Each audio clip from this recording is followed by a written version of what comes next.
Hello students, welcome to RG studio. My name is Rahul, I am a teacher. इस video में मैं आपको national Sugar Institute Kanpur, जो कि गवर्नमेंट ऑफ इंडिया का एक प्रीमियर इंस्टीट्यूट है, ministry of consumer affairs, food and public distribution, यहाँ पे विभिन्न जॉब ओरिएंटेड कोर्स होते हैं। तो इस वीडियो में नेशनल शुगर इंस्टीट्यूट कानपुर के डीफैट, DQCES और अन्य जो जॉब ओरिएंटेड कोर्सेज होते हैं, इसके प्रिपरेशन के लिए, एंट्रेंस एग्जाम की प्रिपरेशन के लिए इंपॉर्टेंट टॉपिक्स की इंफॉर्मेशन दी जाएगी। टॉपिक्स का नाम है कोलाइड्स, कलिल, तो इसके बारे में बताया जाएगा। तो यहाँ पे very important topics for entrance exam for National Sugar Institute Kanpur, NSI Kanpur और Vasantdada Sugar Institute VSI Pune के जो विभिन्न जॉब ओरिएंटेड कोर्सेज होते हैं, एंट्रेंस एग्जाम होता है उनके लिए, जैसे कि डीफैट, DQCES और अन्य कोर्सेज के लिए वेरी इंपॉर्टेंट टॉपिक्स की इंफॉर्मेशन दी जाएगी। और मैं आपको बताना चाहूँगा, जो कैंडिडेट्स आगामी नेशनल शुगर इंस्टीट्यूट कानपुर और वसंतदादा शुगर इंस्टीट्यूट पुणे के विभिन्न एंट्रेंस एग्जाम के लिए प्रिपरेशन कर रहे हैं, डीफैट, DSPMM, DQCES, NSI-ST, NSI-SC, SBCC, CCQC और Vasantdada Sugar Institute VSI Pune के IFAT, MSc wine technology, MSc environment और अन्य सभी कोर्सेज के एंट्रेंस एग्जाम के लिए प्रिपरेशन कर रहे हैं।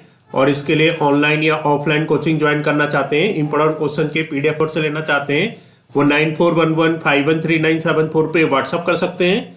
ऑनलाइन या ऑफलाइन कोचिंग और इंपॉर्टेंट क्वेश्चन के PDF नोट्स के लिए व्हाट्सअप नंबर है 9411513974। और कॉम्पिटिटिव एग्जाम्स की प्रिपरेशन के लिए एक व्हाट्सअप ग्रुप बना रखा है, जिसका लिंक आपको डिस्क्रिप्शन बॉक्स में मिल जाएगा। चैनल को सब्सक्राइब इससे कर लें ताकि इंपॉर्टेंट क्वेश्चन के वीडियोज मिलते रहें और विभिन्न जॉब्स और एडमिशंस के लिए जो नए अपडेट्स आते हैं उसकी जानकारी मिलती रहे। वीडियो को लाइक, शेयर और कमेंट जरूर कीजिएगा। तो यहाँ पे जो टॉपिक है कलिल, कोलाइड्स के बारे में इस वीडियो में इंफॉर्मेशन दी जाएगी। तो यहाँ पे देख सकते हैं, ये कोलाइड्स के लिए जो पिक्चर है, पिक्चर दिखा रखा है दूध। तो इसमें कांच के गिलास में दूध दिखा रखा है और ये है दूध एक तरल पाइसीकृत द्रव कलिल है। तो जो दूध होता है ये तरल पाइसीकृत द्रव कलिल होता है, जिसमें मक्खन की गोलिकाएं एक जल आधारित तरल में परिक्षेपित रहती हैं। तो इसमें जो दूध में, कांच के गिलास में दूध दिखा रखा है, इसमें जो मक्खन की गोलिकाएं हैं ये एक जल आधारित तरल में परिक्षेपित हैं। तो यहाँ पे अब कलिल या जो कोलाइड्स होते हैं इसके बारे में इंफॉर्मेशन है।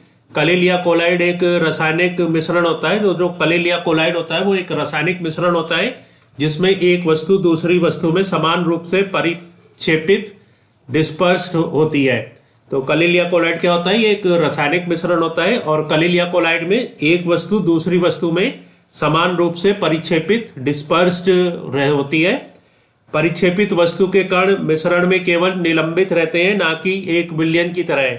तो जो परिक्षेपित वस्तु है इसके जो कण होते हैं ये मिश्रण में केवल निलंबित रहते हैं और ये ना कि केवल एक विलयन की तरह होते हैं जिसमें यह पूरी तरह घुल जाते हैं। ऐसा इसलिए होता है क्योंकि कलिल में कणों का आकार विलयन में उपस्थित कणों के आकार से बड़ा होता है। तो जो कलिल या कोलाइड्स होते हैं उसमें जो कणों का जो आकार होता है वो विलयन में उपस्थित कणों के आकार से बड़ा होता है। यह कण इतने छोटे होते हैं कि मिश्रण में पूरी तरह परिक्षेपित होकर एक समरूप मिश्रण तैयार करें। तो कलिल या कोलाइड में जो कण इतने छोटे होते हैं कि वो मिश्रण में पूरी तरह परिक्षेपित होकर एक समरूप मिश्रण तैयार करते हैं, लेकिन इतने बड़े भी नहीं होते कि प्रकाश में को प्रकीर्णित करें और ना घुलें। इस परिक्षेपण के चलते कुछ कलिल विलयन जैसे दिखते हैं। किसी कलिल प्रणाली की दो पृथक प्रवस्थाएं होती हैं। तो जो कलिल या कोलाइड्स होते हैं उस प्रणाली की दो पृथक प्रवस्थाएं होती हैं। पहली प्रक्षेपण प्रवस्था, तो पहली जो प्रावस्था होती है वो परिक्षेपण प्रवस्था या आंतरिक प्रवस्था, और दूसरी सतित प्रावस्था या परिक्षेपण माध्यम। तो कलिल या कोलाइड्स की दो पृथक प्रावस्थाएं होती हैं। पहली जो होती है वो होती है परिक्षेपण प्रावस्था या उसको आंतरिक प्रावस्था कहते हैं, और दूसरी होती है सतित प्रावस्था या उसको परिक्षेपण माध्यम कहते हैं। एक कलिल ठोस, द्रव या गैसीय हो सकती है। तो एक जो कलिल परिक्षेपण माध्यम होता है वो ठोस, द्रव या गैस हो सकता है। नीचे की तालिका में एक समरूप और असमरूप मिश्रण में कलिल के कणों का व्यास का तुलनात्मक विश्लेषण है। तो यहाँ पे जो तालिका दे रखी है, टेबल दे रखी है, इसमें एक समरूप और असमरूप मिश्रण में कलिल के कणों का व्यास का तुलनात्मक विश्लेषण दे रखा है। कण का आकार, जो कण का आकार है समरूप मिश्रण में 10⁻⁻⁹ मीटर से कम होता है, और कलिल जो होता है कोलाइड्स होता है 10⁻⁹ से लेके 10⁻⁻6 मीटर तक, और असमरूप मिश्रण में 10⁻⁻6 मीटर से अधिक। तो इसलिए कलिलीय निलंबन समरूप और असमरूप मिश्रणों के मध्यवर्ती होते हैं। तो कलिलीय निलंबन जो होते हैं वो समरूप और असमरूप मिश्रणों के मध्यवर्ती होते हैं। तो यहाँ पे एक बार फिर से बता देते हैं, जो कण का आकार है समरूप मिश्रण में 10⁻⁹ मीटर से कम होता है, कलिल या कोलाइड्स में 10⁻⁹ से 10⁻6 मीटर तक होता है, और असमरूप मिश्रण में 10⁻6 मीटर से अधिक होता है। तो इसलिए जो कलिलीय निलंबन होते हैं वो समरूप और असमरूप मिश्रणों के मध्यवर्ती होते हैं।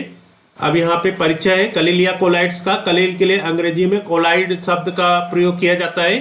तो अंग्रेजी में कलिल को कोलाइड कहते हैं। यह शब्द ग्रीक भाषा के कोला शब्द से बना है, जिसका अर्थ सरेस ग्लू होता है। तो जो कलिल या कोलाइड है ये ग्रीक भाषा के कोला शब्द से बना है, और इसका अर्थ होता है सरेस ग्लू। 1869 ईस्वी में एक अंग्रेज वैज्ञानिक टॉमस ग्राहम ने देखा कि एल्ब्यूमिन, सरेस, गोंद, माण, सिलिसिक अम्ल और इसी प्रकार के अन्य पदार्थ जल में घोले जाने पर जैव झिल्ली के छिद्रों में छनकर नहीं निकल पाते। तो इसका परिचय बता रखा है कोलाइड या कलिल का। जैसे कि कोलाइड इसको इंग्लिश में कहा जाता है, और ये जो ग्रीक भाषा के कोला शब्द से बना है, और जो ग्रीक भाषा के कोला शब्द है इसका अर्थ होता है ग्लू, सरेस। तो 1869 ईस्वी में एक अंग्रेज वैज्ञानिक जिसका नाम था टॉमस ग्राहम, उन्होंने देखा कि एल्ब्यूमिन, सरेस, गोंद, माण, सिलिसिक अम्ल और इसी प्रकार के अन्य पदार्थ जल में घोले जाने पर जैव झिल्ली के छिद्रों से छनकर नहीं निकल पाते हैं। तो ग्राहम ने क्या देखा कि उन्होंने देखा कि एल्ब्यूमिन, सरेस, गोंद, माण, सिलिसिक अम्ल और इसी प्रकार के अन्य पदार्थ जल में घोले जाने पर जैव झिल्ली के छिद्रों से छनकर नहीं निकल पाते। इसके विपरीत शर्करा, यूरिया, सोडियम क्लोराइड इत्यादि के जल विलयन जैव झिल्ली के छिद्रों से निकल जाते हैं। तो बहुत ही अच्छी जानकारी है। ग्राहम ने देखा कि एल्ब्यूमिन, सरेस, गोंद, माण, सिलिसिक अम्ल और इसी प्रकार के अन्य पदार्थ जल में घोले जाने पर जैव झिल्ली के छिद्रों से छनकर नहीं निकल पाते। इसके विपरीत शर्करा, यूरिया, सोडियम क्लोराइड इत्यादि के जल विलयन जैव झिल्ली के छिद्रों से निकल जाते हैं। पूर्व प्रकार के पदार्थ अधिकांश में अक्रिस्टलीय रूप में मिलते हैं। इस गुण के आधार पर जल में विलेय पदार्थों का 2 वर्गों में विभाजन किया गया। तो जो पूर्व प्रकार के पदार्थ हैं वो अधिकांश अक्रिस्टलीय रूप में मिलते हैं, और इसी गुण के आधार पर जल में विलेय पदार्थों का 2 वर्गों में विभाजन किया गया। एक वे पदार्थ जो क्रिस्टलीय थे और जल में विलयन के पश्चात जैव झिल्ली के छिद्रों में बहिर्गत हो सकते थे, क्रिस्टलाइड कहलाए, और दूसरे वे जो अक्रिस्टलीय थे और जल में घोलने पर जैव झिल्ली के छिद्रों से निकलने में समर्थ नहीं हो सकते थे, कलिल कहलाए। तो बहुत ही अच्छी यहाँ पे जानकारी बता रखी है। तो बता रखा है कि अक्रिस्टलीय और क्रिस्टलीय क्या होते हैं। किंतु अब यह सिद्ध हो गया कि शर्करा और सोडियम क्लोराइड आदि क्रिस्टलीय पदार्थ भी उपयुक्त माध्यम में कलिल के रूप में प्राप्त किए जा सकते हैं। तो एक बार मैं फिर से बता देता हूं उसमें। तो पूर्व प्रकार के पदार्थ अधिकांश में अक्रिस्टलीय रूप में मिलते हैं। इस गुण के आधार पर जल में विलेय पदार्थों का 2 वर्गों में विभाजन किया गया है। जो जल में विलेय पदार्थ होते हैं उनका 2 वर्गों में विभाजन किया गया है। एक वे पदार्थ जो क्रिस्टलीय थे और जल में विलयन के पश्चात जैव झिल्ली के छिद्रों में बहिर्गत हो गए थे। ऐसे पदार्थ जो क्रिस्टलीय थे और जल में विलयन के पश्चात जैव झिल्ली के छिद्रों में बहिर्गत हो सकते थे, क्रिस्टलाइट कहलाए। और दूसरे वे जो अक्रिस्टलीय थे और जल में घोलने पर जैव झिल्ली के छिद्रों से निकलने में समर्थ नहीं हो सकते थे, कलिल कहलाए, कोलाइड कहलाए। किंतु अब यह सिद्ध हो गया है कि शर्करा और सोडियम क्लोराइड आदि क्रिस्टलीय पदार्थ भी उपयुक्त माध्यम में कलिल कोलाइड के रूप में प्राप्त किए जा सकते हैं। कलिलावस्था में कलिल सब कण एक अविच्छिन्न माध्यम में बिखरे रहते हैं। तो जो कलिलावस्था होती है, कोलाइड की जो अवस्था होती है, उसमें जो कोलाइड के कण हैं, कलिल के जो कण हैं, वो एक अविच्छिन्न माध्यम में बिखरे रहते हैं। इस प्रकार कलिलों में दो संघटक रहते हैं। नीचे की सूची में पहला नाम नाम माध्यम का और दूसरा नाम वितरित पदार्थ का है। तो जो नीचे सूची दे रखी है उसमें जो पहला नाम माध्यम का है और दूसरा नाम वितरित पदार्थ का है। तो पहले यहाँ पे बता रखा है ठोस प्लस ठोस, माणिक के रंग का कांच, कुछ मिश्र धातुएं। दूसरा है ठोस प्लस द्रव जेली। तीसरा है ठोस प्लस गैस ठोस फेन। चौथा है द्रव प्लस ठोस आलंबन या सस्पेंशन। पांचवा है द्रव प्लस द्रव पायस। छठा है द्रव प्लस गैस फेन झाग। सातवां है गैस प्लस ठोस धुआं अंतरिक्ष धूलि। आठवां है गैस प्लस द्रव कोहरा बादल। तो कलिलावस्था या जो कोलाइड की अवस्था है में उसमें जो कलिल के कण है वो एक अविच्छिन्न माध्यम में बिखरे रहते हैं। इस प्रकार कलिलों में दो संघटक रहते हैं। कलिलों में कोलाइड्स में दो संघटक होते हैं। नीचे की सूची में पहला नाम माध्यम का, तो नीचे जो सूची दे रखी है उसमें पहला नाम माध्यम का है और दूसरा नाम वितरित पदार्थ का है। तो एक बार सूची फिर से बता देते हैं। पहला है इसमें ठोस प्लस ठोस, माणिक के रंग का कांच, कुछ मिश्र धातुएं। दूसरा है ठोस प्लस द्रव जेली। तीसरा है ठोस प्लस गैस ठोस फेन।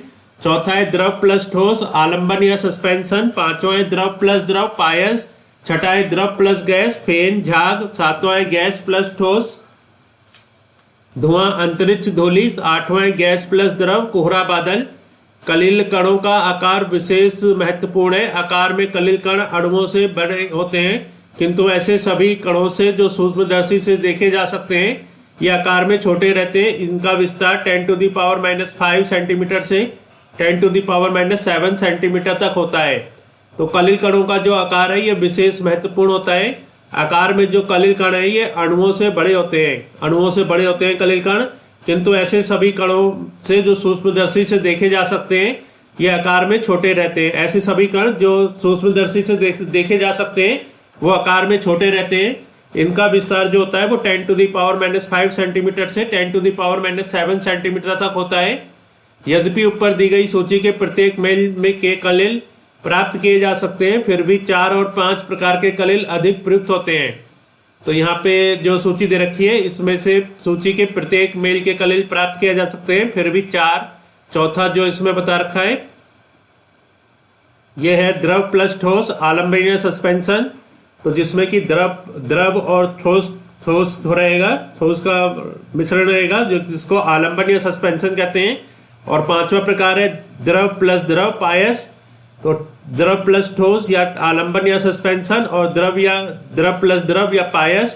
तो आलंबन या सस्पेंशन और पायस जो है ये कलिल अधिक प्रयुक्त होते हैं और इन्हीं का अध्ययन भी अधिक विस्तार पूर्वक किया गया है। जल के माध्यम में वितरित ठोस या द्रव के कलिल को सॉल कहते हैं। तो जो जल के माध्यम में वितरित ठोस या द्रव के कलिल होते हैं, कोलाइड होते हैं, उनको सॉल कहा जाता है। कार्बनिक और अकार्बनिक दोनों प्रकार के पदार्थ अनेक रूपों में कलिलावस्था में पाए जाते हैं। तो जो कार्बनिक और अकार्बनिक है दोनों प्रकार के जो पदार्थ होते हैं वो अनेक रूपों में कलिलावस्था में पाए जाते हैं। वैज्ञानिक या प्राविधिक कदाचित ही कोई ऐसी शाखा हो जिसमें कलिलों का महत्वपूर्ण उपयोग ना होता हो। अपनी इसी महत्ता के कारण कलिल विज्ञान विशेष रूप से होता गया है। तो अपनी इसी विशेषता के कारण जो कलिल विज्ञान है वो विशेष रूप से होता गया है। अब यहाँ पे कलिलों का वर्गीकरण बता रखा है। जो कोलाइड्स का जो वर्गीकरण है इसके बारे में जानकारी दे रखी है। तो अब यहाँ पे जो कोलाइड्स का वर्गीकरण होता है इसके बारे में जानकारी प्राप्त करेंगे।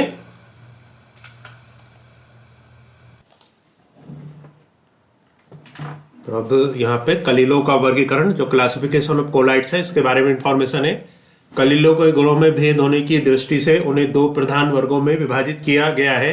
तो जो कलिल होते हैं, कोलाइड्स होते हैं, उनको जो गुणों में भेद होता है उसकी दृष्टि से कलिल जो कोलाइड्स होते हैं उनको दो प्रधान वर्गों में विभाजित किया जाता है। पहले वर्ग में धात्विक प्रकार के कलिल जैसे स्वर्ण कलिल आदि हैं। तो जो पहला वर्ग होता है उसमें धात्विक मेटल प्रकार के जो कलिल होते हैं, कोलाइड्स होते हैं, जैसे कि स्वर्ण कलिल आदि हैं। जो गोल्ड के कोलाइड्स होते हैं उनको पहले वर्ग में रखा जाता है। और दूसरे वर्ग में प्रोटीन प्रकार के कलिल, जो दूसरा वर्ग होता है उसमें प्रोटीन प्रकार के कलिल या कोलाइड्स होते हैं जैसे जिलेटिन आदि। इनके विशेष गुण निम्नलिखित हैं। जो कलिल या कोलाइड्स होते हैं उनके जो विशेष गुण होते हैं उनके बारे में जानकारी है। क्रमांक धात्विक प्रकार के कलिल, प्रोटीन प्रकार के कलिल। पहला है धात्विक प्रकार के कलिल का अप्राकृतिक अकार्बनिक कलिल। तो जो धात्विक प्रकार के कलिल है, इसमें जो वर्गीकरण इसमें पहला बता रखा है, अप्राकृतिक अकार्बनिक कलिल, प्रोटीन प्रकार के कलिल में प्राकृतिक कलिल, दूसरा है साधारण तनु और सांद्रण बनाना संभव है। धात्विक प्रकार का जो कलिल है इसमें साधारण तनु है। प्रोटीन प्रकार के कलिल कोलाइड्स में सांद्रण बनाना संभव है। तो ये दोनों वर्गों में जो बता रखे हैं, इनके जो गुणों की भेद होने की दृष्टि से जो कलिल कोलाइड्स हैं उनको दो प्रधान वर्गों में विभाजित किया गया है। तो पहला वर्ग जो है उसमें धात्विक प्रकार के कलिल हैं, जैसे कि स्वर्ण कलिल आदि हैं, और दूसरा जो वर्ग है इसमें प्रोटीन प्रकार के कलिल हैं, जैसे जिलेटिन आदि हैं। तो इनके जो गुण हैं इनके बारे में जानकारी है। तीसरा जो यहाँ पे गुण बता रखा है, जो धात्विक प्रकार का कलिल है इसका अस्थिर और विद्युतीय विश्लेषण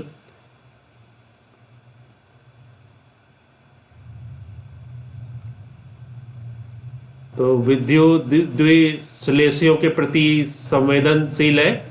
तो जो धात्विक प्रकार का कलिल है ये अस्थिर है और विद्युद्विश्लेषियों के प्रति संवेदनशील है। और जो प्रोटीन प्रकार का कलिल है ये विद्युद्विश्लेषियों के अधिक सांद्रण से अवक्षिप्त किए जा सकते हैं। और जो धात्विक प्रकार का कलिल है ये अवक्षेपण पर रुच्च कणों का निर्माण होता है। और जो यहाँ पे प्रोटीन प्रकार का कलिल है ये जेली के रूप में अवक्षेपण होता है। जो धात्विक प्रकार का कलिल है ये अवक्षिप्त पदार्थ को पुनः कलिल में परिवर्तित करना असंभव है। और जो प्रोटीन प्रकार का कलिल है इसमें अवक्षिप्त पदार्थ को पुनः कलिल रूप देना संभव है। इस प्रकार छठा पॉइंट है धात्विक प्रकार के कलिल का, कलिल माध्यम के प्रति विशेष बंधुता नहीं दिखाता, इससे फूलता नहीं। और जो प्रोटीन प्रकार का कलिल है ये बंधुता दिखाता है और फूल जाता है। सातवां पॉइंट है जो धात्विक प्रकार का कलिल है ये श्यानता लगभग वही होती है जो साधारणता माध्यम की होती है। और जो प्रोटीन प्रकार का कलिल है इसमें श्यानता माध्यम से अधिक होती है। आठवां पॉइंट है धात्विक प्रकार के कलिल का तीव्र प्रकाश किरण के प्रभाव से उच्च टिंडल प्रभाव दिखाता है। और जो प्रोटीन प्रकार का कलिल या कोलाइड्स है तीव्र प्रकाश किरण के प्रभाव से विशेष टिंडल प्रभाव नहीं दिखाता। इन दोनों प्रकार के कलिलों कोलाइड्स के लिए जिन शब्दों का प्रयोग होता है वे जल संतरासी हाइड्रोफोबिक और जल प्रेमी हाइड्रोफिलिक हैं। तो जो दोनों प्रकार के जो कलिल हैं, धात्विक प्रकार का कलिल और प्रोटीन प्रकार का कलिल, इनके लिए जिन शब्दों का प्रयोग किया जाता है वे होते हैं जल संतरासी जिसको हाइड्रोफोबिक कोलाइड्स कहते हैं, या जल प्रेमी जिसको हाइड्रोफिलिक कोलाइड्स कहते हैं। इन्हें अंग्रेजी में क्रमानुसार लायोफोबिक और लायोफिलिक भी कहा जाता है। तो अंग्रेजी में इनको जो क्रमानुसार लायोफोबिक और लायोफिलिक भी कहते हैं। यह वर्गीकरण पूर्ण रूपेण संतोषजनक नहीं कहा जा सकता, क्योंकि कतिपय कलिलों कोलाइड्स के कुछ गुण दोनों चरम वर्गों के अपेक्षाकृत गुणों के मध्यवर्ती होते हैं। इस प्रकार के जल कलिलों के कुछ धात्विक ऑक्साइडें या हाइड्रोक्साइडें, कुछ अविलेय फास्फेट, मोलिब्लेडेट, टंगस्टन इत्यादि हैं। कुछ लोग कलिलों को आलम भाप और पाए भाप के दो वर्गों में विभाजित करते हैं। इनके अतिरिक्त कलिलों का एक तीसरा वर्ग भी है जो अब विशेष महत्वपूर्ण हो गया है। यह वर्ग कलिलीय विद्युद्विश्लेष कहलाता है। साबुन का जल कलिल इसका लाक्षणिक उदाहरण है। इन जल कलिलों में विद्युत चालकता भी होती है। परिष्कारकों के रूप में अब इनका अधिक उपयोग होने लगा है। तो यहाँ इस वीडियो में जो कोलाइड्स हैं इनके बारे में जो जानकारी इस वीडियो के द्वारा दी गई है, तो यहाँ पे जो महत्वपूर्ण इसमें जो जानकारी बताई गई है कोलाइड्स के बारे में जानकारी दी गई है। और इसका जो परिचय है, कोलाइड्स का जो कलिल का परिचय है इसके बारे में, और इसका जो वर्गीकरण है, क्लासिफिकेशन है, इसके बारे में बताया गया है। तो इस वीडियो में कोलाइड्स के बारे में इंफॉर्मेशन दी गई है। जो यहाँ पे नेक्स्ट वीडियो होगा इसी के कोलाइड्स के जो रिमेनिंग टॉपिक हैं, जैसे ब्राउनिंग गति, कलिल निर्माण विधियाँ, कलिलों का स्थायित्व, कलिलों का वैद्युत गुण, तो इन सभी के बारे में जो अगला वीडियो होगा उसमें इंफॉर्मेशन दी जाएगी। तो ये जो नेशनल शुगर इंस्टीट्यूट कानपुर और वसुंधरा शुगर इंस्टीट्यूट पुणे के लिए जो एंट्रेंस एग्जाम होते हैं, इनके लिए वेरी इंपॉर्टेंट टॉपिक्स हैं ये सभी। और तो यहाँ पे नेशनल शुगर इंस्टीट्यूट कानपुर और वसुंधरा शुगर इंस्टीट्यूट पुणे के लिए जो विभिन्न एंट्रेंस एग्जाम है, जैसे कि डिफेट है, DQCS और अदर कोर्सेज के लिए जो एंट्रेंस एग्जाम होते हैं उसके लिए इंपॉर्टेंट टॉपिक्स की इंफॉर्मेशन दी गई है। और मैं आपको बताना चाहूँगा जो candidate national Sugar Institute Kanpur के विभिन्न एंट्रेंस एग्जाम जैसे कि NSIST, NSISE, SBCC, CCQC, DFAT, DSPMM, DQCES और वसंतदादा शुगर इंस्टीट्यूट पुणे के विभिन्न entrance exam IFAT, MSc wine technology, MSc environment और अन्य सभी कोर्सेज के एंट्रेंस के लिए प्रिपरेशन कर रहे हैं। NSI कानपुर और VSI पुणे और अन्य कॉम्पिटिटिव एग्जाम्स के लिए तैयारी कर रहे हैं और इसके लिए ऑनलाइन या ऑफलाइन कोचिंग ज्वाइन करना चाहते हैं, इंपॉर्टेंट क्वेश्चन के PDF नोट से लेना चाहते हैं, वो 9411513974 पे व्हाट्सअप कर सकते हैं। और कॉम्पिटिटिव एग्जाम्स की प्रिपरेशन के लिए एक व्हाट्सअप ग्रुप बना रखा है जिसका लिंक आपको डिस्क्रिप्शन बॉक्स में मिल जाएगा।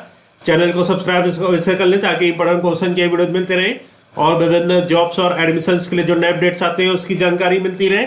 वीडियो को लाइक, शेयर और कमेंट जरूर कीजिएगा। वीडियो देखने के लिए बहुत बहुत धन्यवाद।